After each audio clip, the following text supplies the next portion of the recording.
Myself Anil Kumar. I am going to teach the fifth chapters of world politics. The chapter name is Contemporary South Asia. Students, ये जो chapter है contemporary south Asia, ये एक बहुत बड़ा chapter है, इसलिए हम इसके 2 पार्ट्स में वीडियो आपको एक्सप्लेन करेंगे। आज हम आपको फर्स्ट पार्ट में इसका वीडियो एक्सप्लेन कर रहे हैं। यस, तो इसका फर्स्ट पॉइंट है what is south Asia. The first point is when India and Pakistan join the club of nuclear power, South Asia region suddenly become the focus of global attention.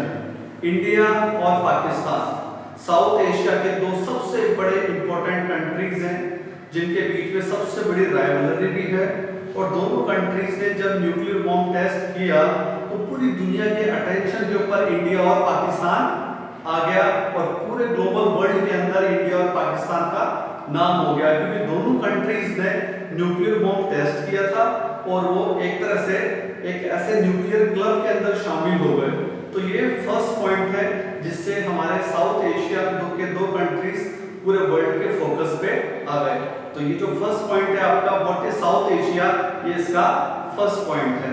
Second point, many people of this region at the same time recognize the fact that this region can develop and prosper if the states of this region cooperate with each other. Yes, ये जो south Asia जो एक area है, एक reason है, इस country के इस एरिया के जो लोग हैं, इन कंट्रीज के जो लोग हैं जितने भी, खासकर इंडिया, पाकिस्तान, नेपाल, भूटान, बांग्लादेश और श्रीलंका और म्यांमार, ये साउथ एशियन कंट्रीज के मेंबर्स हैं।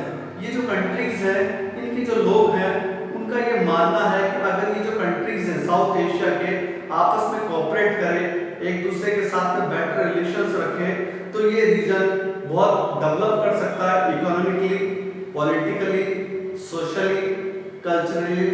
ये एरिया बहुत डेवलप कर सकता है। ये सेकंड पॉइंट है।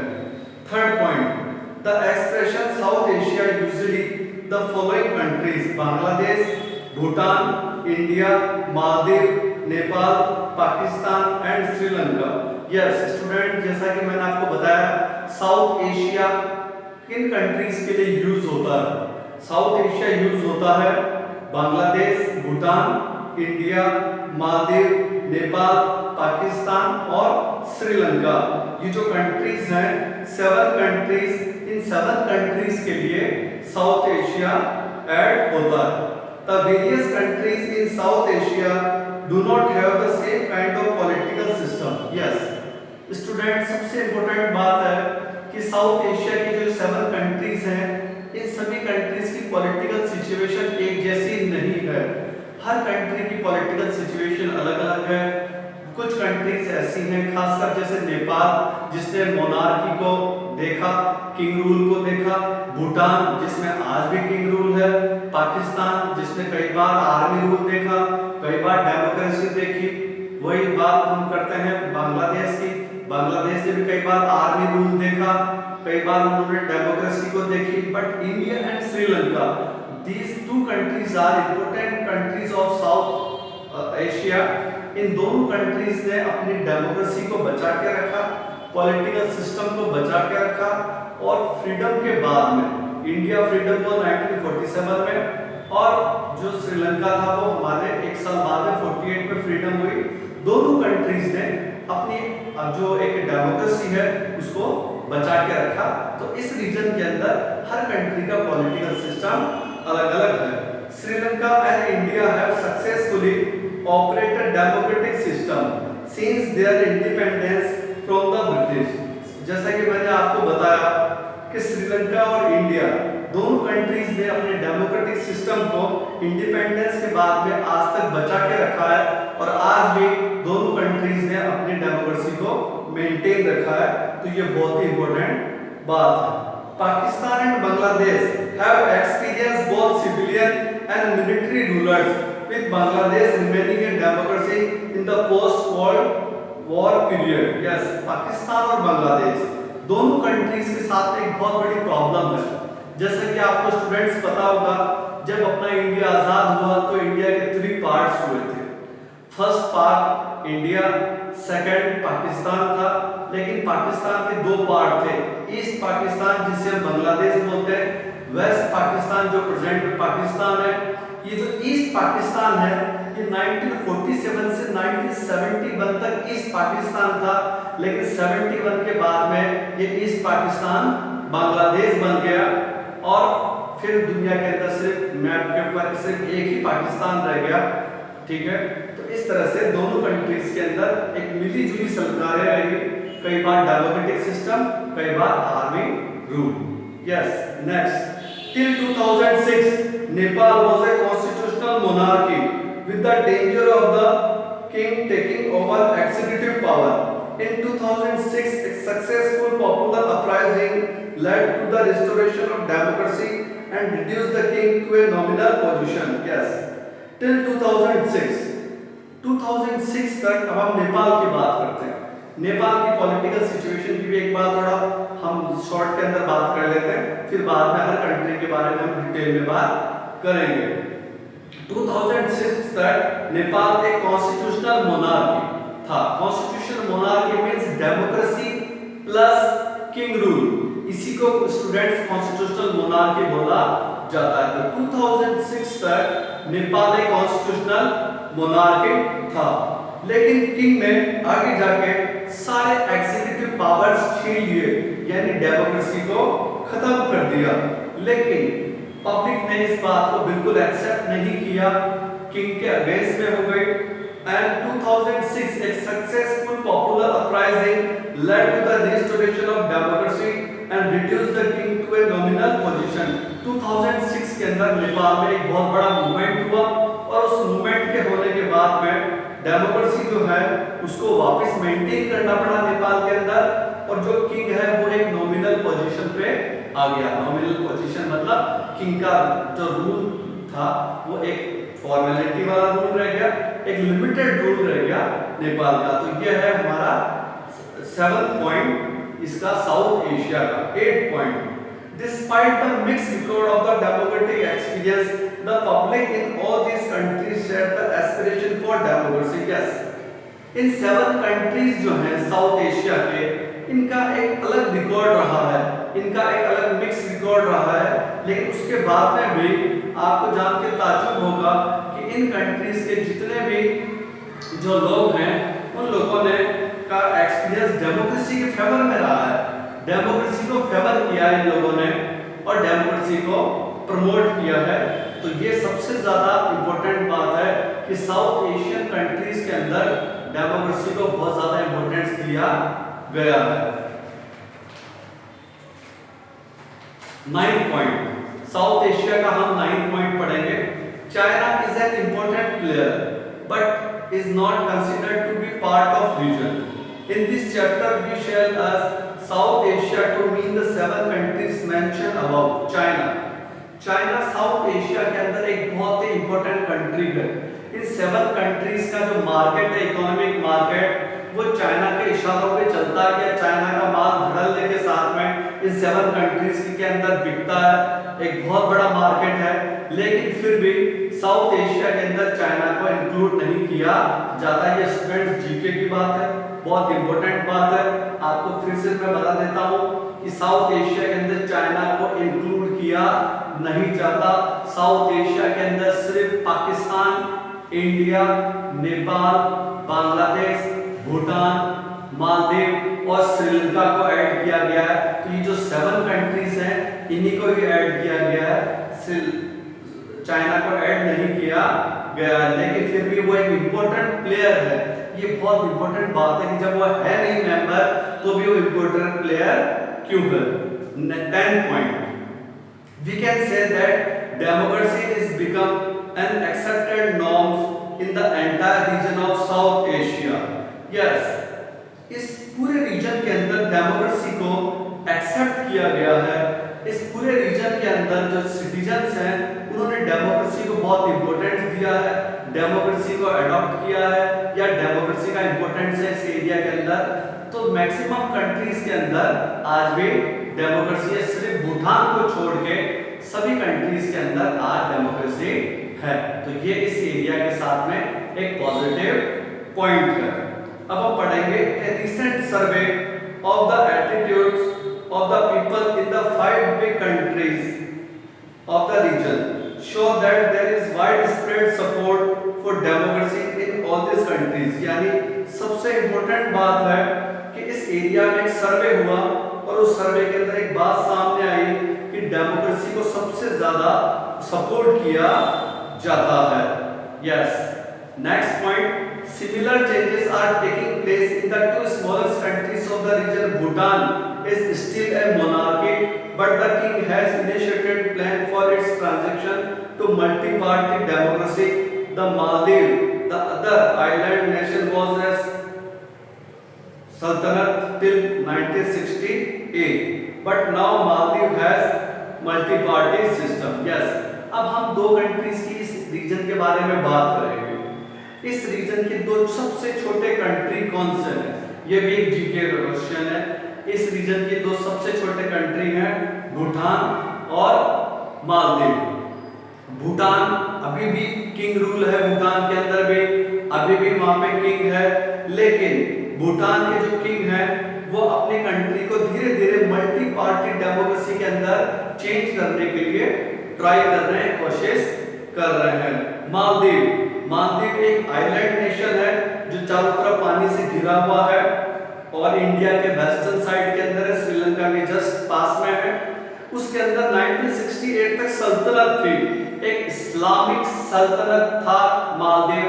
ये आपको पता होना चाहिए स्टूडेंट्स को कि इस्लामिक सल्तनत था। सल्तनत मींस ए किंग रूल। 1968 तक मालदीव एक किंग रूल था, but now Maldives has multi party system. लेकिन मालदीव के अंदर भी आगे जाके कुछ चेंजेस आए और मालदीव भी आगे जाके एक मल्टी पार्टी सिस्टम में कन्वर्ट हो गया। नेक्स्ट, जैसा कि मैंने आपको बताया, ordinary citizens, rich as well as poor and belonging to different religions view the idea of democracy positively and support the institution of representative democracy. They prefer democracy over any other form of democracy, and then that democracy is suitable for their country। इस area के अंदर एक सर्वे हुआ, जैसे मैंने आपको बताया। इस सर्वे के अंदर जितने भी कंट्रीज हैं, खासकर जो बिग 5 कंट्रीज हैं, उनके सिटीजन चाहे वो गरीब हो, चाहे वो रिच हो, चाहे वो किसी भी रिलीजन के हो, उन सब ने डेमोक्रेसी को सपोर्ट किया है। सपोर्ट किया है इंस्टीट्यूशंस ऑफ रिप्रेजेंटेटिव्स को, साथ में डेमोक्रेसी को किसी भी अदर फॉर्म से ज्यादा इंपॉर्टेंस दिया है। और ये भी अपना एक बात सामने दी है कि डेमोक्रेसी जो है वो सूटेबल है उन्हीं कंट्री के लिए। तो साउथ एशिया के जो पॉइंट्स थे वो टोटल 12 पॉइंट्स थे स्टूडेंट्स। वापस मैं आपको 12 पॉइंट्स को एक बार वापस एक्सप्लेन करना चाहता हूँ। फर्स्ट पॉइंट था, इंडिया और पाकिस्तान ने जैसे न्यूक्लियर को ज्वाइन किया क्लब को, साउथ एशिया दुनिया के फोकस पे आ गया। दूसरा पॉइंट यह है कि इस एरिया के जो लोग हैं वो ये चाहते हैं कि एक दूसरे को कोऑपरेट करना। थर्ड पॉइंट है, साउथ एशिया के 7 कंट्रीज हैं, Bangladesh, Bhutan, India, Maldives, Nepal, Pakistan and Sri Lanka. Fourth point है, the various countries of South Asia do not have same kind of political system। 7 countries के अंदर इक्वल पॉलिटिकल सिस्टम नहीं है। Sri Lanka and India successfully operate a democratic system, ये हमारा 5th point है। 6th point है, Bangladesh and Pakistan have experience both civilian and military rule. Pakistan और बांग्लादेश दो ऐसे कंट्री है जिन्होंने मिलिट्री रूल को भी फेस किया है और डेमोक्रेसी को भी फेस किया है। ये 6 पॉइंट था। 7 point, till 2006 Nepal was constitutional monarchy. 2006 तक नेपाल एक constitutional monarchy means democracy plus king rule था, लेकिन आगे जाके किंग ने डेमोक्रेसी को खत्म किया। लेकिन 2006 में एक पॉपुलर मूवमेंट हुआ और नेपाल के किंग को वापस डेमोक्रेसी एस्टैब्लिश करनी पड़ी। ये 7 पॉइंट है। 8 point, the mix record of democratic experience. इस एरिया के अंदर एक अलग से मिक्स रिकॉर्ड रहा है डेमोक्रेसी का, ये 8 पॉइंट है। 9 point, China is an important player. China एक इंपॉर्टेंट प्लेयर है लेकिन इस रीजन का पार्ट नहीं है, ये 9 पॉइंट है।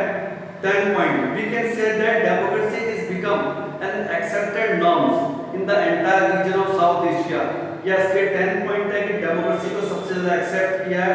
11 पॉइंट, भूटान अभी भी मोनार्की है लेकिन वो अपने आप को मल्टी पार्टी सिस्टम डिक्लेयर करना चाहता है। मालदीव 1968 तक सल्तनत रहा और अब वो भी मल्टी पार्टी सिस्टम है। तो ये 11 पॉइंट है। 12 पॉइंट, एक सर्वे में ये सामने आया है कि ये जो 7 कंट्रीज हैं उसमें ऑर्डिनरी सिटीजन्स, रिच, पुअर सब चाहते हैं कि ये रीजन जो है उसमें डेमोक्रेसी मेंटेन रहे और डेमोक्रेसी को बेस्ट फॉर्म ऑफ गवर्नमेंट माना गया है। तो ये 12 पॉइंट हो गए साउथ एशिया के लिए। फर्स्ट पॉइंट हो गया। अब हम सेकंड पॉइंट डिटेल के अंदर पढ़ेंगे, the military and democracy in Pakistan. Pakistan के बारे में हम पढ़ेंगे कि पाकिस्तान की ये सिचुएशन के बारे में पढ़ेंगे। पाकिस्तान एक इंपॉर्टेंट पार्ट है साउथ एशिया का। Yes, after Pakistan framed it's first constitution, General Ayub Khan took over the administration of the country and soon got himself elected.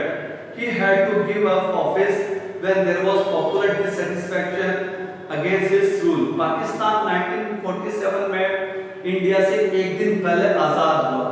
हमको ये भी बताया पाकिस्तान का जो कॉन्स्टिट्यूशन जो बना उसके अकॉर्डिंग पाकिस्तान एक इस्लामिक कंट्री बना, ये भी हमको बताया। पाकिस्तान जो था वो 2 पार्ट में बना, ईस्ट पाकिस्तान बांग्लादेश और वेस्ट पाकिस्तान जो अभी प्रेजेंट के अंदर है, ये 2 पार्ट में बना। लेकिन पाकिस्तान जैसे ही बना, पाकिस्तान को एक बहुत बड़ी प्रॉब्लम फेस करनी पड़ी।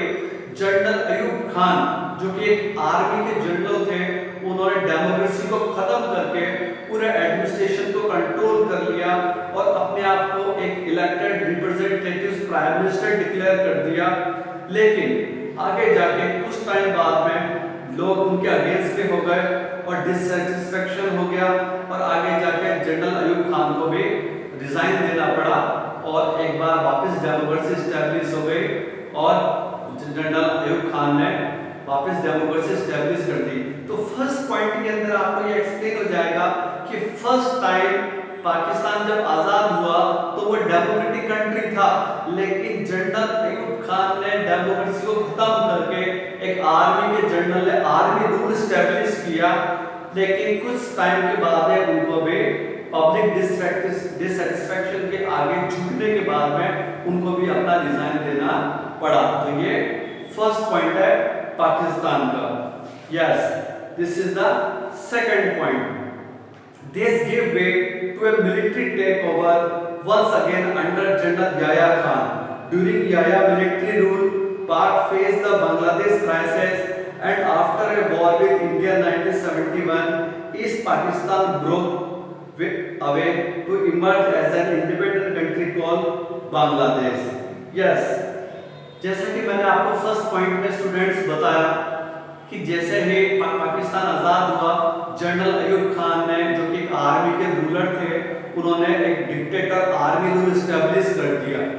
ये जो एक तरीका जो उन्होंने दिखाया, इससे एक नया मैसेज गया पाकिस्तान के अंदर आने वाले जो जनरल थे आर्मी के, उनको एक नया तरीका मिल गया, उनको एक नया रास्ता मिल गया कि किस तरह से हम भी अब एक तरह से आर्मी रूल एस्टैब्लिश कर सकते हैं और किस तरह से हम भी इंडिया पाकिस्तान के अंदर एक तरह से आर्मी रूल एस्टैब्लिश कर सकते हैं।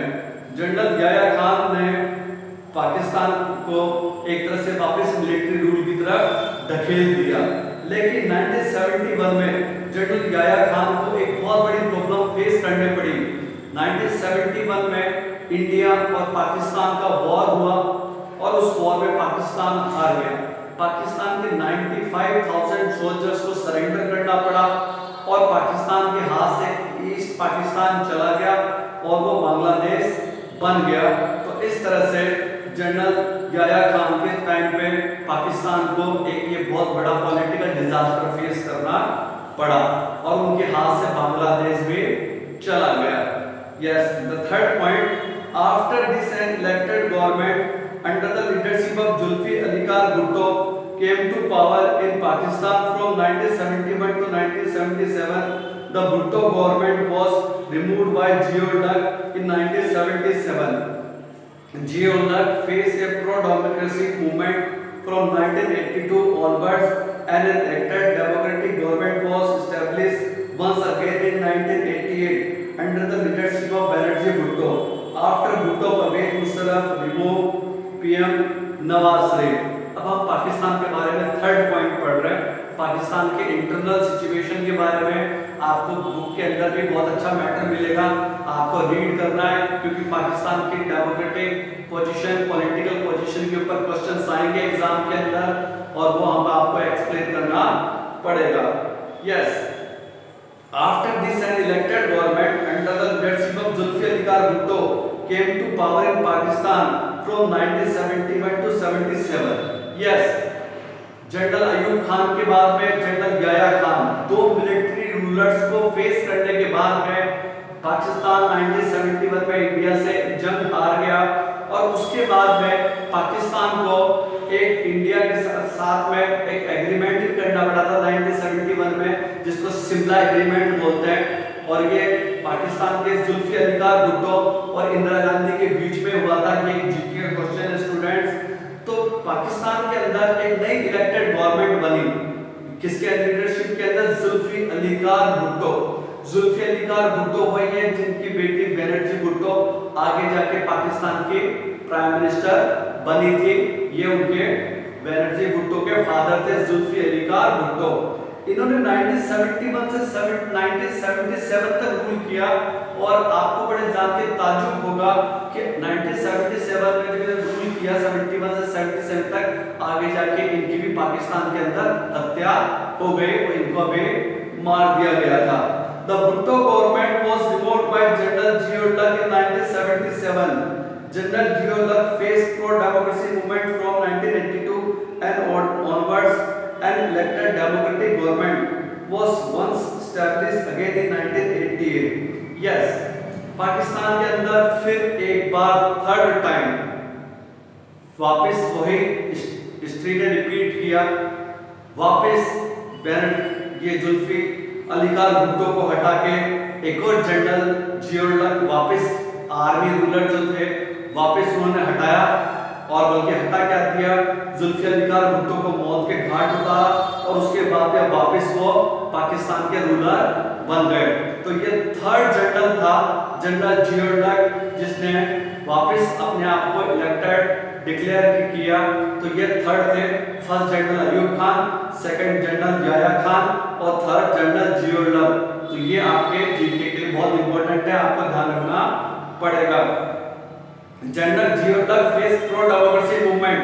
देखिए, जब जनरल जिया-उल-हक पाकिस्तान का इलेक्टेड बना, रूलर बना, तो उसको भी एक बहुत बड़ी मूवमेंट को फेस करना पड़ा।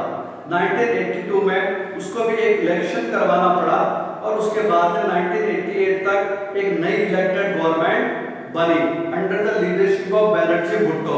मैंने आपको बताया बनर्जी भुट्टो जिनके फादर जुल्फिकार भुट्टो थे, उनकी बेटी आगे जाके एक प्राइम मिनिस्टर बनी पाकिस्तान की।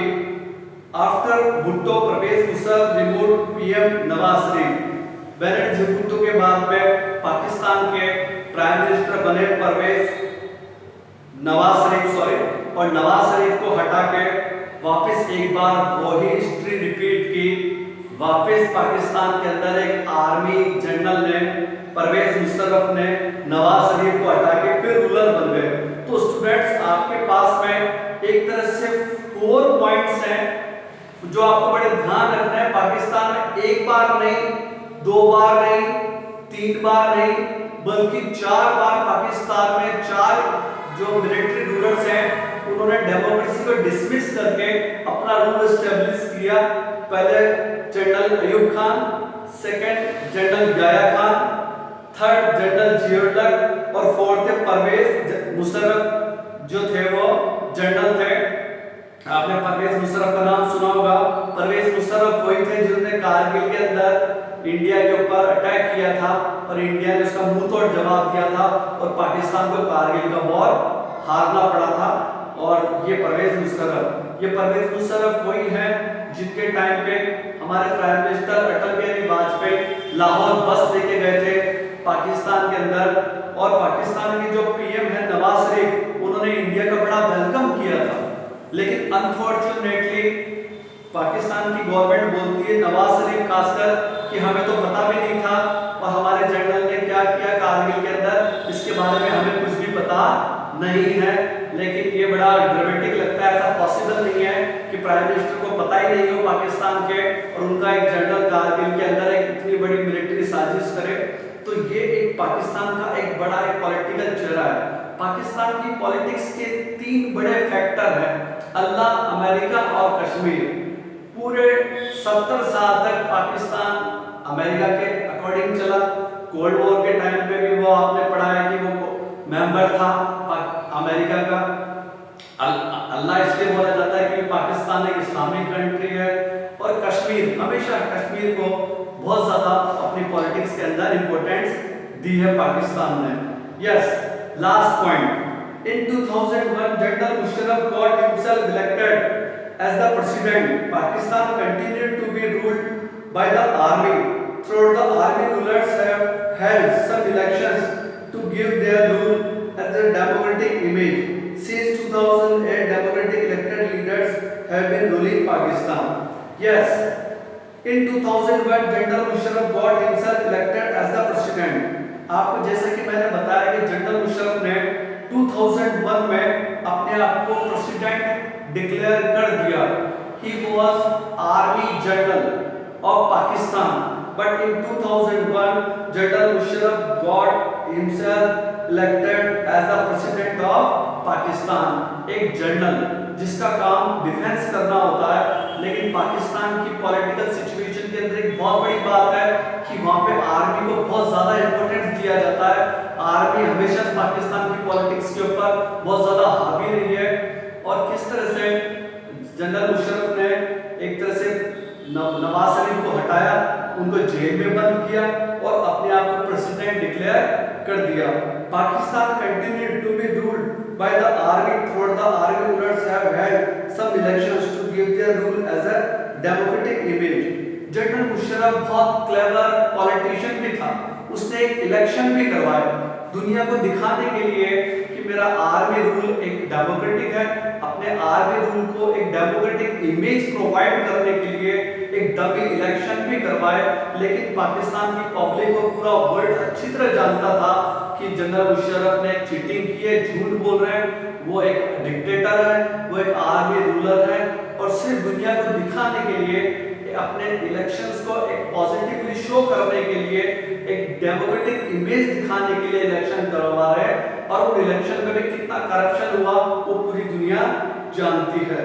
लेकिन after 2008 democratically elected leaders have been ruling Pakistan. लेकिन फॉर्चुनेटली 2008 के बाद में since today, even today, Pakistan के अंदर एक इलेक्टेड डेमोक्रेटिक गवर्नमेंट है। पाकिस्तान जो चल रहा है अभी आपको पता है, पाकिस्तान के प्राइम मिनिस्टर इमरान खान है और पाकिस्तान एक डेमोक्रेटिक कंट्री है। तो इस तरह से हमने पाकिस्तान के एक पॉलिटिकल हिस्ट्री पढ़ी जस्ट आफ्टर फ्रीडम से लेके अभी तक। वापस मैं आपको ये 5.4 पॉइंट्स जो है पाकिस्तान के वापस आपको एक्सप्लेन कर रहा हूं। After freedom Pakistan frame it's first constitution. Freedom के बाद पाकिस्तान ने अपना कॉन्स्टिट्यूशन बनाया, बट जनरल अयूब खान ने अपने आप को इलेक्टेड लीडर डिक्लेयर कर दिया। तो ये फर्स्ट मिलिट्री कॉप था। Second point, general Yahya Khan ने 1971 के अंदर दूसरा मिलिट्री कॉप किया और अपने आप को लीडर इलेक्ट कर दिया 1971 में। ये सेकंड मिलिट्री कॉप था। थर्ड जो था जनरल जियोडक ने भी अपने आप को एज अ लीडर इलेक्ट किया और उन्होंने भी अपने आप को आर्मी रूलर के साथ में एक डेमोक्रेटिक रूलर बना दिया। तो ये थर्ड जो था वो मिलिट्री कॉप था। और फिर उसके बाद में fourth military coup Parvez Musharraf ने 2001 में अपने आप को प्रेसिडेंट डिक्लेयर किया। ये पाकिस्तान का फोर्थ मिलिट्री कॉप था। Military coup means transition of democracy to army rule. Army rule के अंदर डेमोक्रेसी को कन्वर्ट कर देना, इसको एक मिलिट्री कॉप बोला जाता है पॉलिटिकल लैंग्वेज के अंदर। तो ये सेकंड पॉइंट था, military and democracy in Pakistan. Yes students,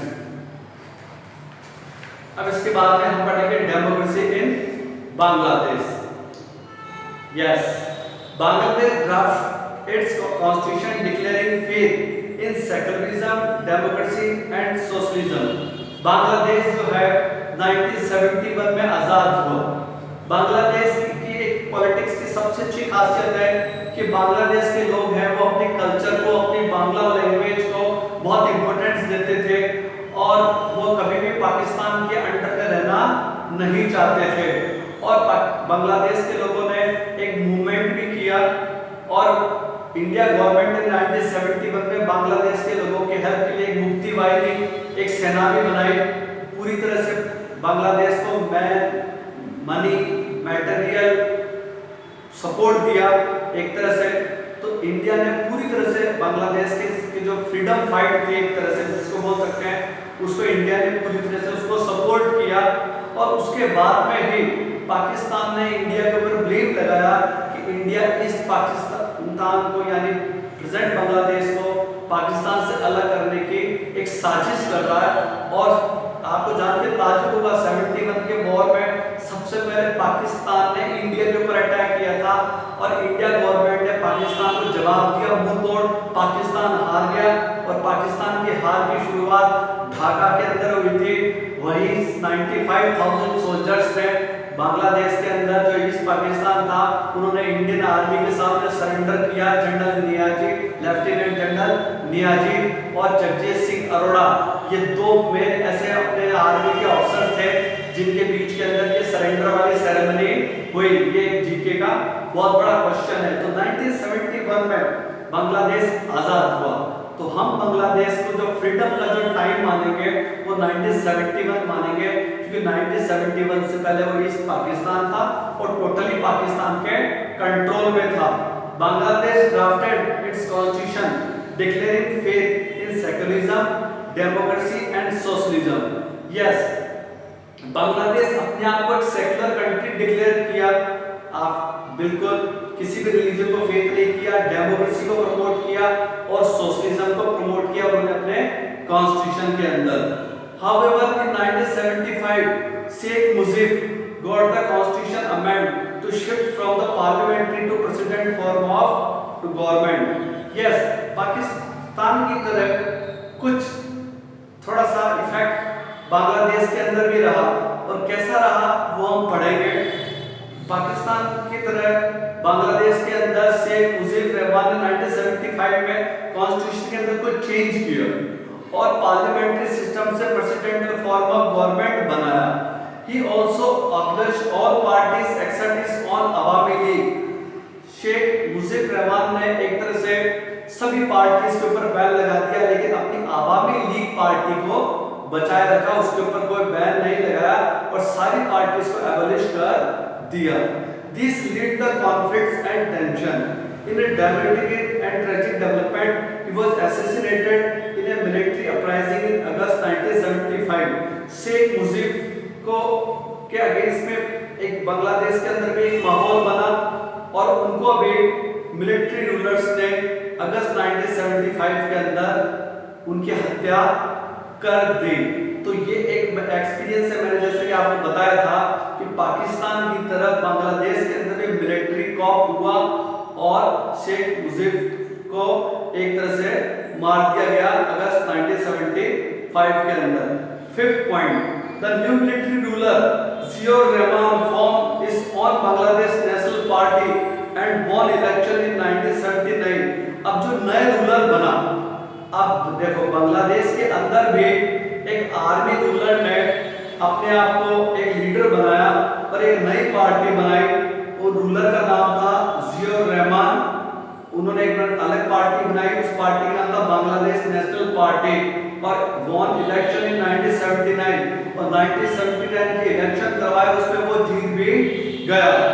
but unfortunately he was also assassinated and another military takeover followed under the leadership of Lieutenant General H.M. Irshad. He was later elected as president for 5 years. Yes, अब देखिए, एक ruler, army का ruler democracy को एक तरह से खत्म करके मिलिट्री कॉप करता है, लेकिन उनकी भी हत्या हो गई।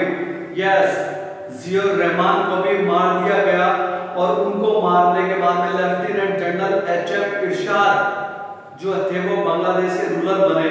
He was later elected as president for 5 years। 5 years के लिए वो प्रेसिडेंट बने। ये भी बहुत एक इम्पोर्टेंट बात है, ठीक है, 5 साल के लिए प्रेसिडेंट बने। Mass public protest made Irshad step down in 1990। Election was held in 1991। Since then, representative democracy based on multi-party election has been working in Bangladesh। Yes, जब लेफ्टिनेंट जनरल एच.एम. इरशाद 5 years के लिए president बने तो public उनसे भी नाराज थी, क्योंकि वो भी एक आर्मी रूलर थे। आर्मी रूलर को एक्सपीरियंस बताता है कि किसी भी कंट्री में, चाहे वो पाकिस्तान हो चाहे वो बांग्लादेश हो, पब्लिक एक्सेप्ट नहीं करती है लंबे टाइम तक। हालांकि एच.एम. इरशाद ने अपने आप को प्रेसिडेंट डिक्लेयर कर दिया, 5 इयर्स तक प्रेसिडेंट भी रहे, लेकिन पब्लिक ने प्रोटेस्ट किया। 1990 के अंदर जबरदस्त प्रोटेस्ट हुआ और 1991 में एक इलेक्शन हुआ और उस इलेक्शन के अंदर डेमोक्रेसी स्टैब्लिश हुई बांग्लादेश के अंदर। Till then today there is a democracy in Bangladesh और बांग्लादेश के अंदर एक मल्टी पार्टी सिस्टम स्टैब्लिश हुआ और बांग्लादेश के अंदर ये चलता रहा। यस, अब हम पढ़ेंगे नेपाल के बारे में। नेपाल के बारे में अब हम एक इंपॉर्टेंट पढ़ेंगे point. Yes, Nepal was a Hindu kingdom in the past and then a constitutional monarchy in the modern period for many years. Throughout this period, political parties and the common people of Nepal have wanted a more open and responsive system of government, but the king, with the help of the army, retained full control over the government and restricted the expansion of democracy in Nepal. Yes, अब ये last point है students, monarchy and democracy in Nepal. इस lesson के अंदर ये जो first part जो हम पढ़ा रहे हैं इस चैप्टर का, सेकंड वीडियो के अंदर हम बाकी का लेसन आपको एक्सप्लेन करेंगे, लेकिन फर्स्ट पार्ट के अंदर सिर्फ लिमिटेड ही हम आपको पढ़ा रहे हैं। खासकर आपको पाकिस्तान के बारे में, उसके बारे में, बांग्लादेश के बारे में और नेपाल के बारे में। हम इन 3 कंट्रीज के बारे में, पॉलिटिकल सिचुएशन के बारे में आपको इस फर्स्ट पार्ट के वीडियो के अंदर आपको एक्सप्लेन कर रहे हैं। Yes, first point, Nepal was a Hindu kingdom in the past and then a constitutional monarchy in the modern period for many years। Nepal एक हिंदू किंगडम था। वर्ल्ड में एक अकेला एक ऐसा कंट्री है नेपाल जो हिंदू कंट्री था। नेपाल बहुत ही एक ऐसा कंट्री है जिसके लिए कहा जाता है कि वो अपना कभी भी फ्रीडम डे बनाता ही नहीं है। हम अपना इंडिपेंडेंस डे बनाते हैं 15 अगस्त को, पाकिस्तान अपना इंडिपेंडेंस डे बनाता है 14 अगस्त को, दुनिया की बहुत सारे कंट्री अपना इंडिपेंडेंस डे बनाते हैं, लेकिन स्टूडेंट्स आपको जान के ताज्जुब होगा कि नेपाल अपना इंडिपेंडेंस डे बनाता ही नहीं है, क्योंकि नेपाल ये मानता है कि वो कभी किसी का गुलाम हुआ ही नहीं। यह आपको जान के ताज्जुब होगा कि नेपाल कभी भी किसी भी कंट्री की पॉलिटिकल कॉलोनी नहीं रहा। अंग्रेजों ने भी इंडिया पे इतने 200 साल राज किया, मगर नेपाल को गुलाम नहीं बना पाए।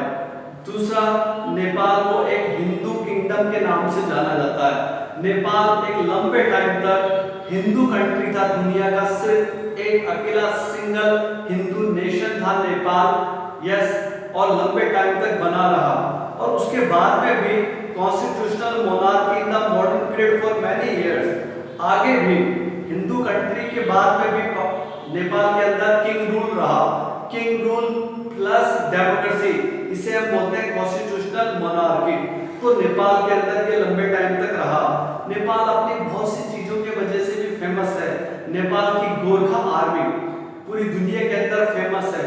आज भी हमारे इंडिया के अंदर एक गोरखा रेजिमेंट है जिसमें 1 लाख गोरखा सोल्जर्स हैं और इतने ही रिटायर्ड हैं। तो इंडिया के साथ में नेपाल का कनेक्शन और रिलेशन बहुत पुराना है। पशुपतिनाथ का जो मंदिर है शिव जी का, वो नेपाल के अंदर है और इंडिया के लोग नेपाल के अंदर तीर्थ यात्रा या हॉली जर्नी करने के लिए जाते हैं। ये सब भी हम आपको बताएंगे। Yes, throughout the period, political parties and the common common people of Nepal have wanted a more open and responsive system of government. Yes, जो नेपाल की जो कॉमन लोग थे, पॉलिटिकल पार्टीज थे, वो चाहते थे कि नेपाल के अंदर किंग रूल खत्म हो, लेकिन किंग ने आर्मी की हेल्प से पूरा कंट्रोल कर रखा था गवर्नमेंट के ऊपर और एक तरह से डेमोक्रेसी को रिस्ट्रिक्ट कर रखा था। यानी कि हम बोल सकते हैं कि नेपाल के अंदर वो सब कुछ पॉलिटिकली अच्छा नहीं था।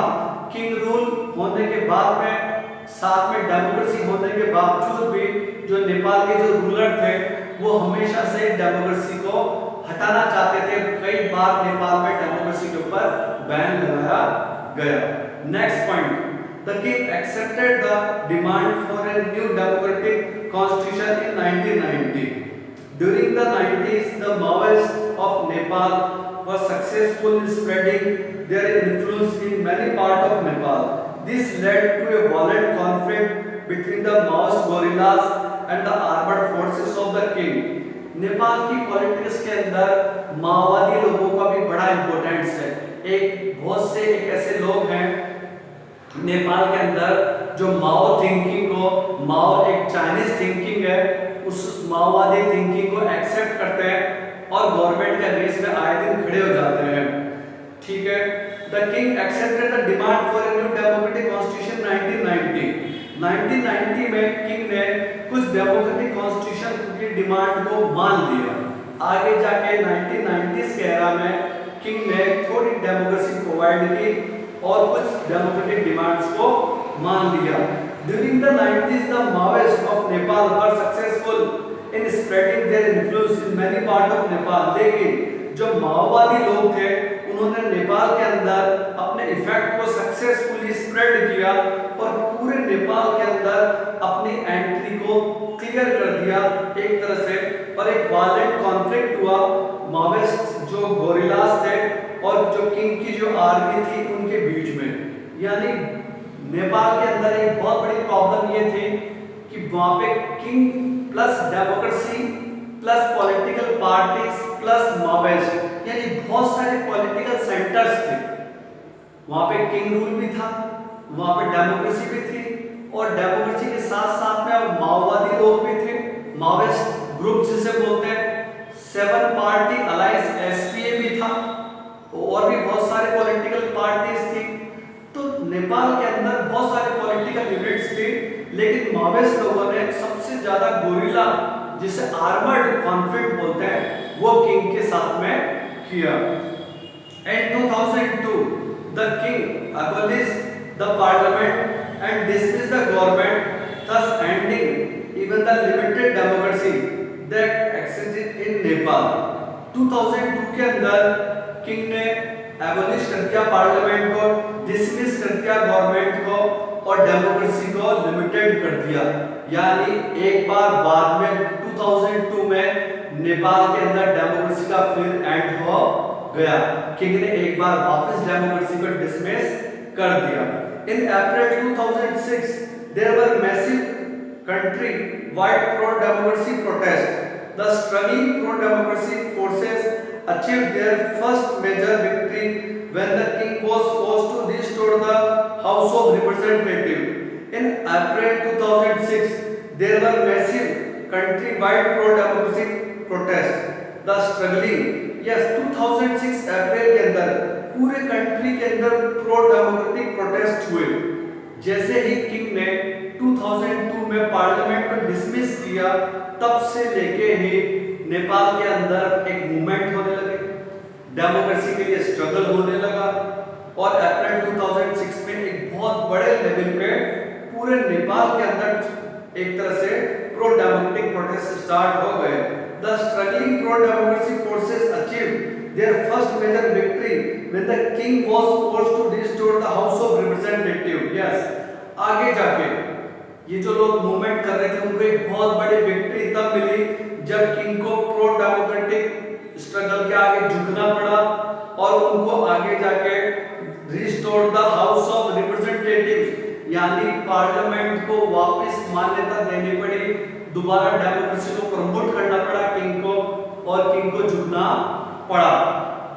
ये था 4th point, monarchy and democracy in Nepal का। ठीक है, अब हम fifth point, the largely non violent movement was led by 7 party alliance SPA, the Maoist and social activist. Yes, Nepal के अंदर जो किंग के अगेंस्ट में जो 3 सबसे बड़े इंपॉर्टेंट जो लोग थे या जो पार्टीज थी या जो ग्रुप था, वो कौन कौन सा था? First 7 party alliance SPA, second Maoist, third social activist.